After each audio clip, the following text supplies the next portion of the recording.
Prince সিনেমার teaser তো সবাই দেখে নিয়েছেন, কিন্তু এই টিজারে এমন কিছু চমক লুকিয়ে আছে যেগুলো অনেকেই টিজার দেখেছেন কিন্তু এই চমকগুলা একদমই খেয়াল করেন নাই। তো আজকের ভিডিওটা সম্পূর্ণ দেখলে প্রিন্স সিনেমার টিজারে লুকিয়ে থাকা অসংখ্য চমক অথবা হিডেন ডিটেলস সম্পর্কে খুবই ডিটেলে জানতে পারবেন। তাই ভিডিওটা শেষ পর্যন্ত অবশ্যই দেখবেন।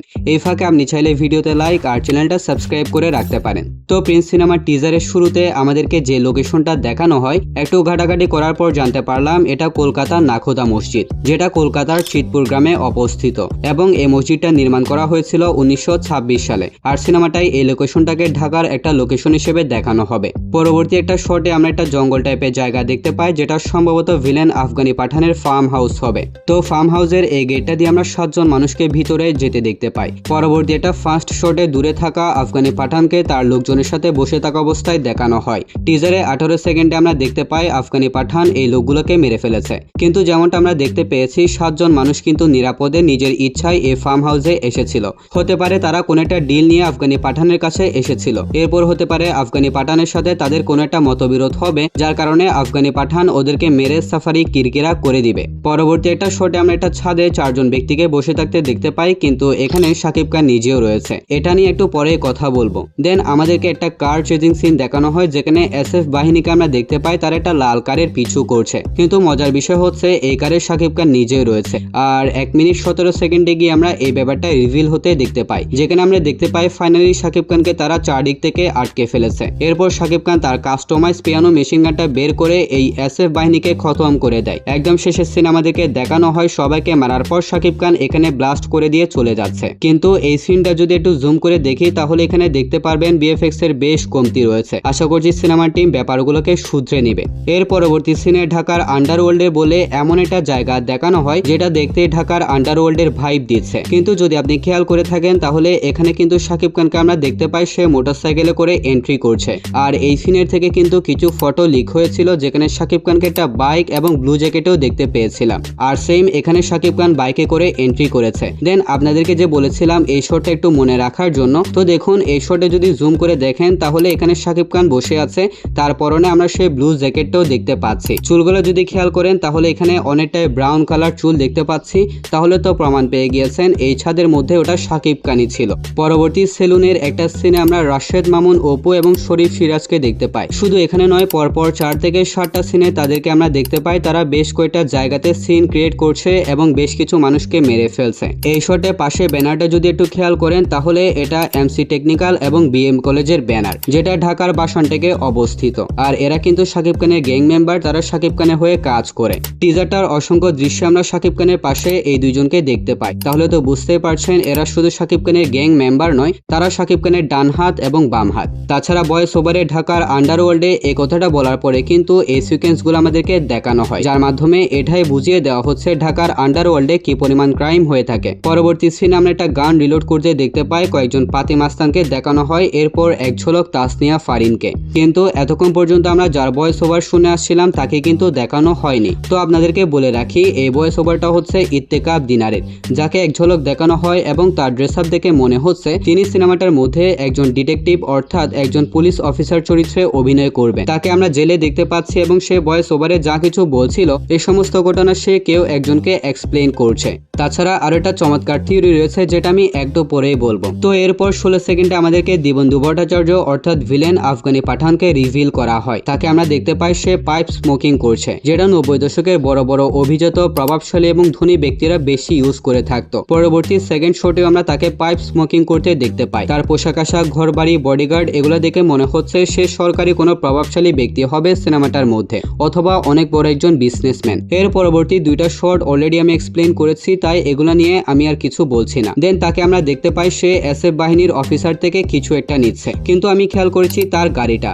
এটা একটা মার্সিডিজ বেন Y126 মডেলের গাড়ি, যেটা 1979 সাল থেকে 1991 সাল পর্যন্ত তৈরি করা হয়েছিল। আর এই টাইমলাইনটা কিন্তু প্রিন্স সিনেমার টাইমলাইনের সাথে অনেকটাই মিলে যাচ্ছে। গাড়িটাতে V8 ইঞ্জিন ইউজ করা হয়েছে এবং তৎকালীন সময়ে ক্লাসিক লাক্সারিয়াস গাড়িগুলোর মধ্যে এটা ছিল অন্যতম। তাহলে তো বুঝতে পারছেন আফগানি পাঠান কত বেশি শৌখিন, প্রভাবশালী শক্তিশালী এবং ধনী একজন মানুষ হবে এই সিনেমার মধ্যে। এরপর একটা শটে আমরা SF বাহিনীকে দেখতে পাই, যারা সম্ভবত শাকিব খানের একটি বাড়িতে অভিযান চালাতে যাচ্ছে, কারণ টিজারের শুরু থেকেই এই বাহিনী শাকিব খানের পিছনেই লেগে আছে। 27 সেকেন্ডে গিয়ে দেখানো হয় তারা ফাইনালি ঘরের ভিতরেও চলে গিয়েছে। 47 সেকেন্ডে আমরা দেখতে পাই তারা ফাইনালি শাকিব খানের মুখোমুখি হয়ে গিয়েছে। আর যেমনটা স্বাভাবিক, শাকিব খান এদের সবাইকে মেরে ক্লিয়ার করে দিবে। পরবর্তী সিনে আমরা শাকিব খানকে একটা ইম্পর্টেন্ট গ্যাং মিটিং করতে দেখতে পাই, কিন্তু এই মিটিং এর একদম ক্লিয়ার শটটা আমরা দেখতে পাই 48 সেকেন্ডে, যেখানে শাকিব খান সবাইকে চিয়ার্স করতে বলছে, কারণ উপস্থিত প্রত্যেকটা মেম্বার নিজের ইচ্ছাতে হোক অথবা অনিচ্ছার সত্ত্বেও শাকিব খানের কোন একটা ডিলকে কনফার্ম করেছে।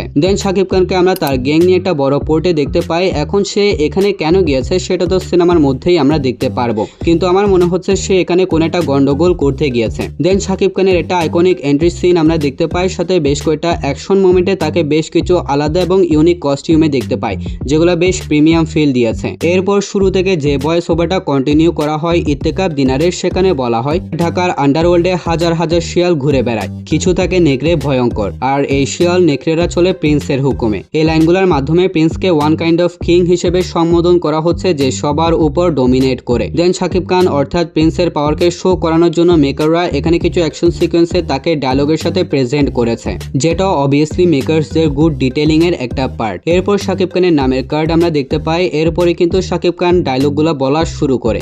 শাকিব খান বলে, সব শিয়াল কুকুর দেখি একসাথে হয়েছে, কিন্তু আপনারা কি খেয়াল করেছেন ইত্তেকাব দিনার কিন্তু শিয়াল আর নেকড়ের কথা বলেছিল, কিন্তু শাকিব খান এখানে শিয়াল আর কুকুরের কথা বলছে, যার মাধ্যমে বোঝানো হচ্ছে শাকিব খান এখানে কেউকে তোয়াক্কা করে না, সে কারো ধার ধারে না, কেউকে সে পাত্তা দেয় না, সে উল্টো সবার উপর ডোমিনেট করে, সবাই তার অধীনস্থ। শহরে যত শিয়াল কুকুর অর্থাৎ গ্যাংস্টার বা বিজনেসম্যান রয়েছে তারা সবাই সিনেমাটার মধ্যে শাকিব খানের রাজত্বের অধীনে থাকবে, উল্টো শাকিব খান সবাইকে সাপোর্ট দিয়ে আসবে। কিন্তু সিনেমাটার মধ্যে এমন একটা মোমেন্ট দেখানো হবে যেখানে তারা সবাই মিলে শাকিব খানের বিরুদ্ধে জোট করেছে, যার কারণে শাকিব খান মূলত এই ডায়লগটা এভাবে দিয়েছে। তাছাড়া ইন্টারেস্টিং ঘটনা হচ্ছে শাকিব খান এই ডায়লগটা দিবে টিজারের 39 সেকেন্ডে যে সিনটা দেখানো হয়েছে ওই সিনটাতে, কারণ এই সিন আমরা দেখতে পাচ্ছি শাকিব খানকে বেশ কয়েকজন ব্যক্তি গান পয়েন্টে নিয়ে নিয়েছে, যারা এতদিন পর্যন্ত শাকিব খানের অধীনে থেকে সমস্ত কাজ সেফলি পরিচালনা করেছিল, তারাই এখন শাকিব খানের বিরুদ্ধে গিয়ে দাঁড়িয়েছে। তাই মূলত শাকিব খান বলেছে সব শিয়াল কুকুর দেখি একসাথে হয়েছে। এরপর শাকিব খান সেখানে উপস্থিত সব শিয়াল এবং কুকুরকে মেরে ফেলবে।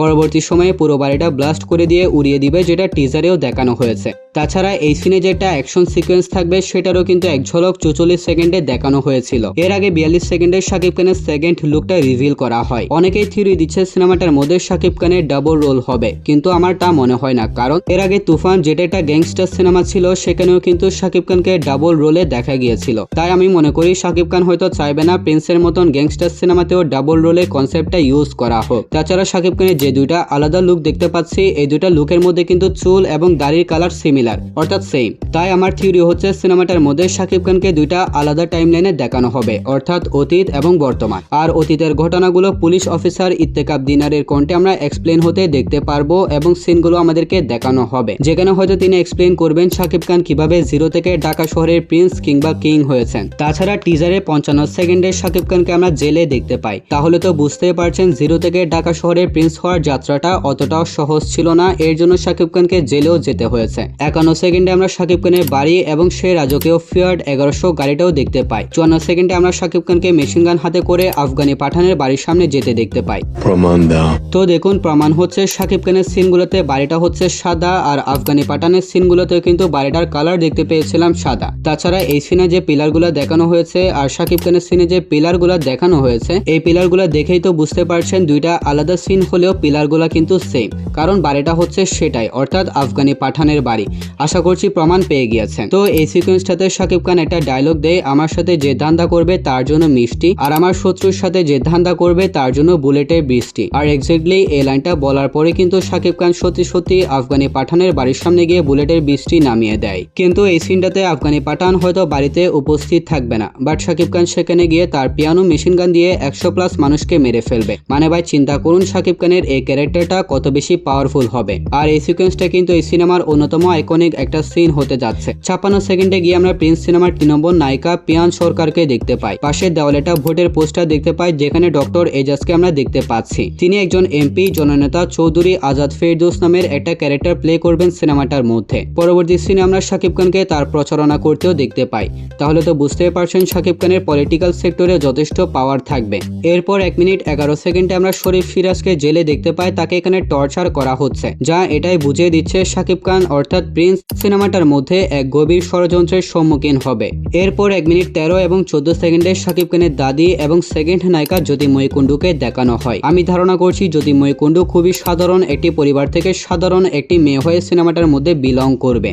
1 মিনিট 16 সেকেন্ডে আবার জ্যোতির্ময়ী কুণ্ডুকে দেখানো হয়, তাকে একটা বীর্যশ্রমে আমরা দেখতে পাচ্ছি। এরপর যে সিনটা ছিল সেগুলো অলরেডি আমি এক্সপ্লেইন করে দিয়েছি, তাই এগুলার এক্সপ্লেইন করার কিছু নাই। তো এগুলো ছিল প্রিন্স সিনেমার টিজারে লুকিয়ে থাকা চমক, কিন্তু সিনেমাটার গল্প কি হবে সেটা এক্স্যাক্টলি বলা পসিবল না। তবে এতটুকু বলতে পারি, সিনেমাটার মধ্যে শাকিব খানের জিরো থেকে প্রিন্স হওয়ার যাত্রা, প্রিন্স হয়ে সবার উপর ডোমিনেট করার যাত্রা এবং অসংখ্য টুইস্ট, সাসপেন্স, ইন্টেন্সিটি সবকিছুর সমন্বয়ে সুন্দর একটা গল্প আশা করছি আমরা সিনেমাটাই দেখতে পারবো। তাছাড়া টিজারটাতে শুধু একের পর এক অ্যাকশন এবং শাকিব খানকে সেলিব্রেট করা হয়েছে। তো ভিডিওটা কেমন লেগেছে সেটা কমেন্টে জানাবেন, আর ভিডিওটা ভালো লাগলে ভিডিওতে লাইক, চ্যানেলটা সাবস্ক্রাইব করতে ভুলবেন না। তাহলে দেখা হবে পরবর্তী আরো একটি ভিডিওতে। ততক্ষণ ভালো থাকবেন, সুস্থ থাকবেন, টেক কেয়ার, আল্লাহ হাফেজ। আর ভাই ভিডিও বানাতে অনেক কষ্ট হয়েছে ভাই, লাইক আর সাবস্ক্রাইবটা কিন্তু করে যাবেন। টাটা।